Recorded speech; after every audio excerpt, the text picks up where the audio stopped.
Assalamualaikum warahmatullahi wabarakatuh. Alhamdulillahirabbil alamin. Allahumma shalli wa sallim barik ala sayyidina Muhammad wa ala alihi washabihi ajmain. Alhamdulillah, saya ada di bumi Mojopahit di Mojokerto. Saya sedang diminta untuk membantu dulur-dulur dalam pelatihan, dua sesi jenis pelatihan tapi dua batch. Pertama pelatihan administrasi digital, kemudian yang kedua lanjut dengan pelatihan leadership. Sehingga suara saya agak gerok, tapi tidak apa-apa. Topik kita kali ini adalah Kalimantan. Alhamdulillah. Kalau bicara Kalimantan ini, saya pengen menangis karena apa? Karena ingat masa lalu. Saya itu ke Kalimantan itu pertama kali ke Kalimantan itu sekitar tahun 93. Tahun 93 saya masih baru lulus SMA lah. Dan saya tidak mau kuliah. Saya tidak mau kuliah dulu, mau cari pengalaman. Alhamdulillah diperjalankan Allah itu. Pengalaman saya itu tahun 93 itu ke Kalimantan. Izin sama Abi, Kalimantan, keliling 4 Kalimantan itu. Jadi pertama saya jujuknya itu ke Kalimantan Barat. Jadi saya turun di Pontianak, waktu itu masih naik kapal dari Semarang, naik kapal Sirimau atau apa gitu ya. Dari Semarang turun Pontianak, setelah dari Pontianak saya kemudian lanjut ke Balikpapan dulu. Ya, ke Balikpapan dulu. Kemudian itu naik pesawat kalau nggak salah, Balikpapan apa Samarindanya ya, Balikpapan kalau salah. Itu naik ke waktu di Sepinggan, masih ingat betul waktu itu naik pesawat Buruk. Dimana waktu itu Buruk kalau nggak salah itu masih ada slot boleh merokok gitu loh di belakang. Sudah dari Kalimantan Barat, Pontianak, lalu lanjut saya Pontianak kemudian ke Sepinggan, bandara di Balikpapan, dari Balikpapan keliling-keliling, kemudian lanjut ke Kalimantan Selatan. Itu kebetulan balik saya dulu, kami kasih ke sana, saya ke sana. Lewat Kota Baru, gunungnya Bamega. Masih ingat betul saya. Itu pakai perjalanan darat, perjalanan laut. Saya akhirnya mengenali betapa kayanya Kalimantan. Di mana waktu itu transportasi utama itu adalah jalan air. Jadi saya pengalaman menyusuri masuk ke pedalaman Kalimantan itu, bertemu dengan dulur-dulur kita yang luar biasa hebat dari suku-suku Dayak. Kemudian lanjut saya ke Kalimantan Tengah. Ke Kalimantan Tengah. Jadi selama 1 bulan saya keliling itu. 93 saya baru lulus SMA, fresh graduate SMA lah. Sehingga wawasan saya tercerahkan betul betapa indahnya Indonesia, betapa kayanya Indonesia. Waktu itu, meskipun saya waktu SMP sudah pernah itu sedikit menjelajah Sumatera. Begitu dikuatkan dengan Kalimantan, wow. Nah, sehingga apa? Saya saat ini melihat Kalimantan itu secantik burung rangkong yang saya kenapa? Ditambah lagi kalau bicara Kalimantan saat ini dulur kami ya bukan saya. Kalau kami sedang mengembangkan sebuah pusat pendidikan juga, tepatnya di Kutai Kertanegara. Nah, sehingga Kalimantan cukup akrab dengan perjalanan saya. Nah, akhir-akhir ini kita dikejutkan dulur oleh sebuah atau beberapa buah ketidaknyamanan di telinga, di mana ada entah karena keseleo lidah, entah karena disengaja, entah by design atau apa, yang jelas tidak nyaman, bikin tidak nyaman. Saya yang bukan orang Kalimantan saja merasa tidak nyaman, entah karena cinta saya atau bagaimana.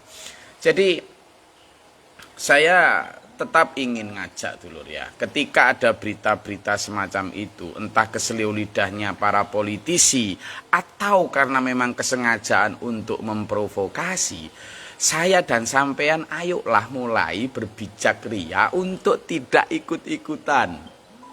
Ya, karena begini ya dulur. Saya melihat dan membaca begitu ada muncul semacam itu. Yang unik itu, saya ingin lihat sudut pandang lain.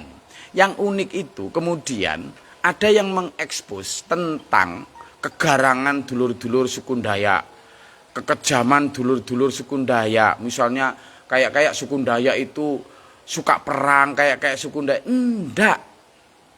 Saya punya banyak teman, saya punya banyak saudara-saudara dari suku Dayak, tidak peduli agama manapun, kan banyak. Suku Dayak juga ada agama Islam, juga ada agama Hindu Kaharingan, ada agama Nasrani, banyak. Dan itu semua mengajarkan kasih, ramah. Tapi coba lihat sudut pandangnya. Ketika misalnya ada yang membakar nih dengan mengatakan bahwa Kalimantan itu adalah tempat bla bla bla, yang itu menghinakan, merendahkan istilahnya. Lalu kemudian terbakar. Lalu kemudian sebagian media, maaf cakap, kemudian mengekspos tentang betapa garangnya orang Dayak, betapa jangan macam-macam dalam konteks kekerasan. Maaf, dalam konteks kekerasan. Ini menurut saya justru kontraproduktif. Kenapa tidak kita kemudian dalam rangka mengkonter stigmatisasi terhadap bumi Kalimantan yang mengatakan bumi Kalimantan adalah tempat buang bla bla bla itu. Kenapa kita tidak mengkonter dengan informasi begini misalnya? Informasi yang menyatakan, lihatlah, suku Kalimantan itu baik Dayak di mana itu luar biasa ramah, luar biasa indah, budi pekertinya tinggi, mereka begitu punya daya pelestarian alam yang luar biasa. Mereka begitu menjaga hak-hak adat mereka dengan luar biasa. Kita tunjukkan kehebatan di sisi itu untuk mengkonter stigmatisasi atau cap buruk yang jelek tadi. Jangan dengan mengkonter tentang kegarangan. Kenapa saya bilang begitu? Karena apa? Sisi sejuklah yang perlu kita expose untuk melawan api tadi. Anggap ya misalnya orang menghina, itu kan sama dengan menyulut api, piung gitu kan. Loh, kita harusnya membalasnya itu dengan menampilkan sisi sejuk, sisi indah, sisi peacefulnya Kalimantan. Gitu. Lah kalau ini kemudian yang diekspos adalah tentang pedangnya, parangnya dan lain sebagainya, ada aksi akan ada reaksi. Gitu. Sehingga apa? Ini hanya tentang bagaimana how to respond, bagaimana atau how to react, bagaimana kita mereaksi itu.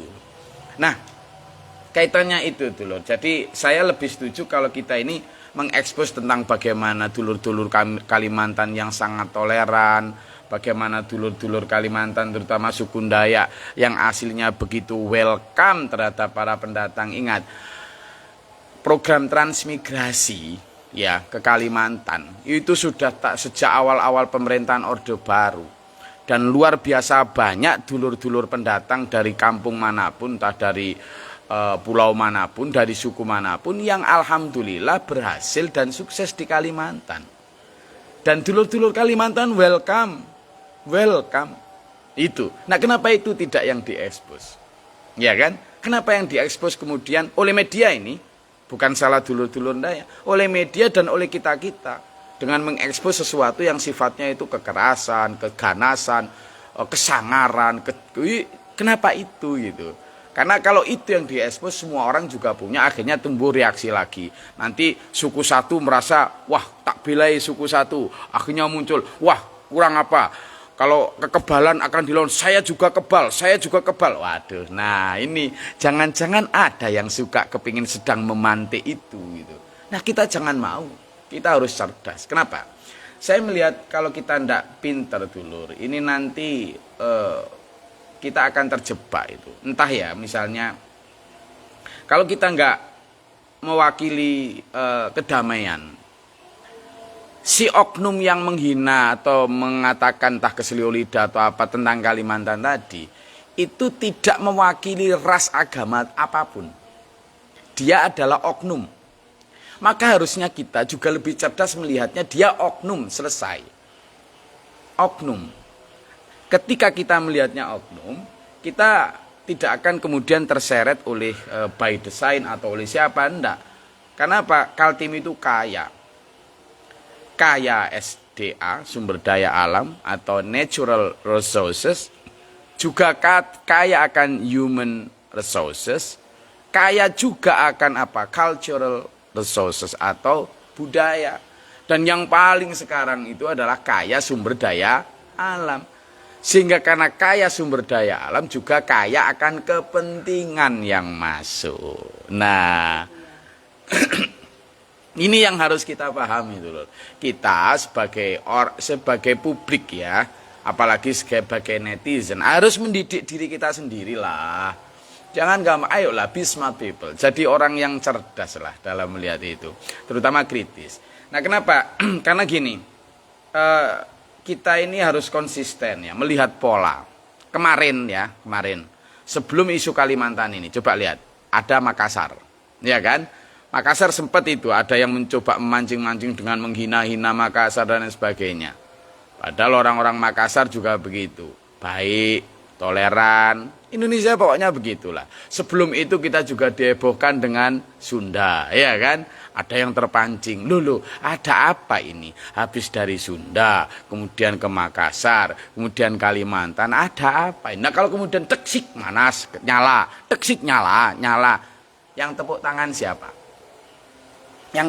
siapa? Saya, kalau melihat konsep itu, saya ingin langsung konsisten untuk melihat dari kacamata Quran. Oh iya, kita itu sudah dikatakan, a'udzubillahi minasyaitonirrajim. Alam a'hadi ilaikum ya bani Adam, kata Allah. Bukankah sudah aku ingatkan kalian wahai anak cucu Adam. Kalau bilang anak cucu Adam berarti Allah sedang mengingatkan apa? Gak peduli kamu suku Dayak, suku Bugis, suku Jawa, suku Lampung, suku Batak, suku Bali, suku apapun, kamu anak cucu Adam. One roots, satu akar. Kata Allah, sudah kuperingatkan kau wahai anak cucu Adam. Allah ta'budu syaitan innahu lakum aduwwum mubin. Jangan ikuti langkah-langkah setan. Dia itu musuhmu yang nyata. Kita berkali-kali dibilang gitu. Musuhnya ada di sini. Yang bikin panas, bikin keselio lidah, bikin menghina. Lalu ada aksi, kemudian ada reaksi. Kemudian bakar, marah, lebar, muiska. Yang tepuk tangan siapa? Setan. Gus, tapi setan dalam bentuk manusia. Manusia yang diperalat setan untuk memperalat dulur yang lain, dia juga korban. Korban setan. Gitu loh dulur. Makanya berkali-kali. Kenapa? Karena gini.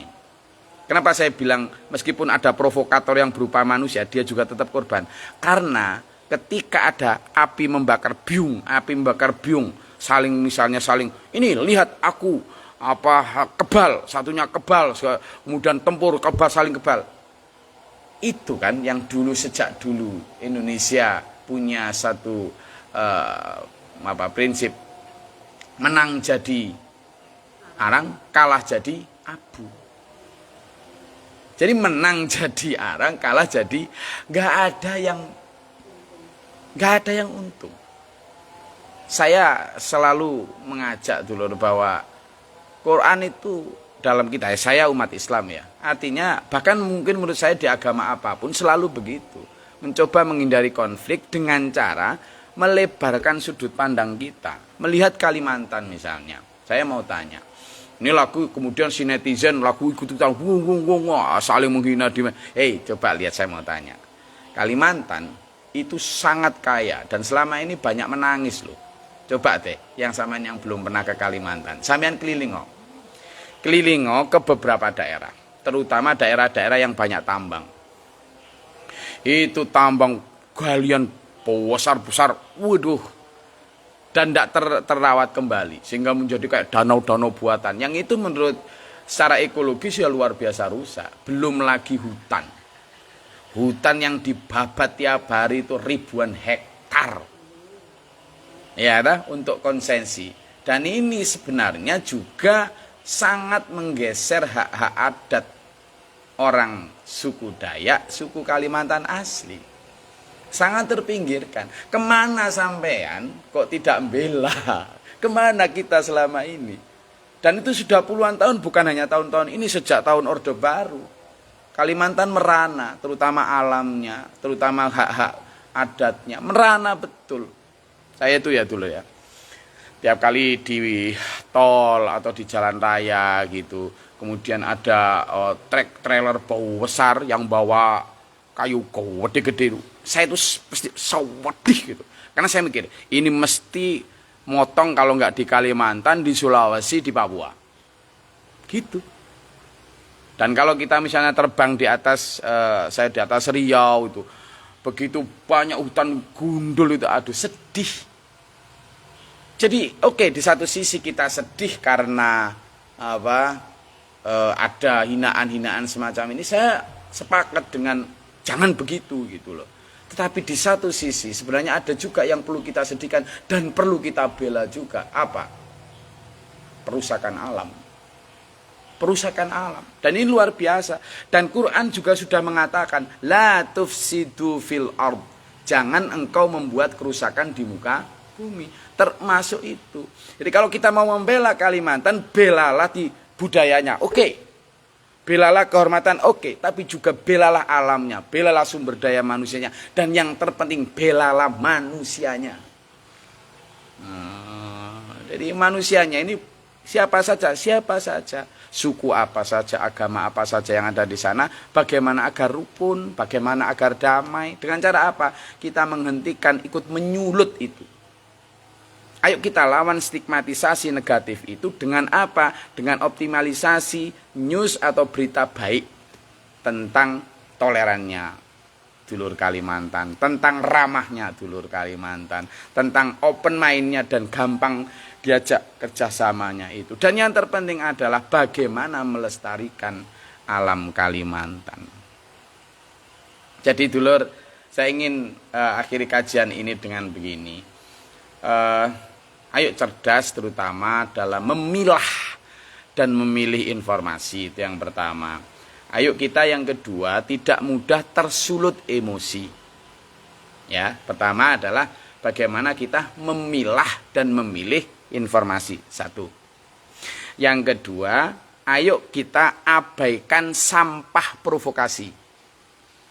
Ulangi, abaikan sampah provokasi. Jadi kalau ada yang manas-manasi gini-gini, sampean yang dulurku Kalimantan maupun orang-orang di luar Kalimantan, abaikan itu. Biarkan itu, kalau misalnya api gitu biar mati. Jangan malah ditambah. Yang ketiga, kemudian cerdas literasi. Apa? Cerdas literasi. Bagaimana ketika ada informasi satu, jangan hanya ini yang diminta. Perluas wawasannya dengan membaca yang lain, menerima, cross check, kemudian coba komparasi, lalu klarifikasi.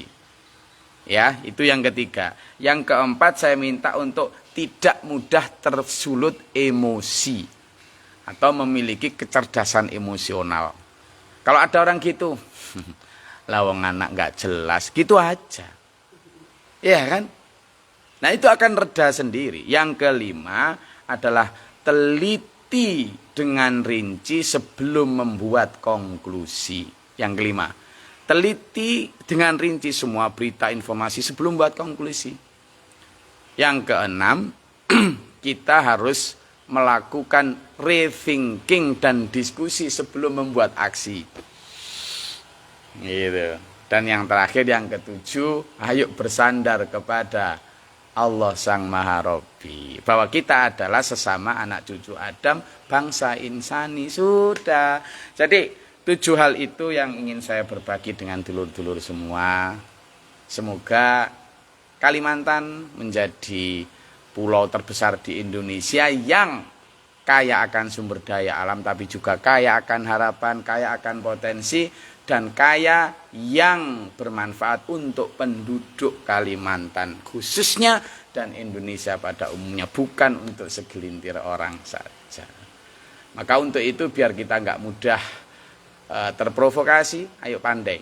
Sekali lagi Quran sudah menyatakan Allah ta'budu syaitan, jangan mengikuti provokasi setan, jangan mau. Ya, bahwa kita adalah anak cucu Adam yang memang ditugaskan untuk saling menjalin silaturahmi dan menjaga alam ini tetap lestari. Terima kasih. Sampai ketemu pekan depan. Semoga Allah merahmati meridai kita. Bila taufiq wal hidayah. Wassalamualaikum warahmatullahi wabarakatuh.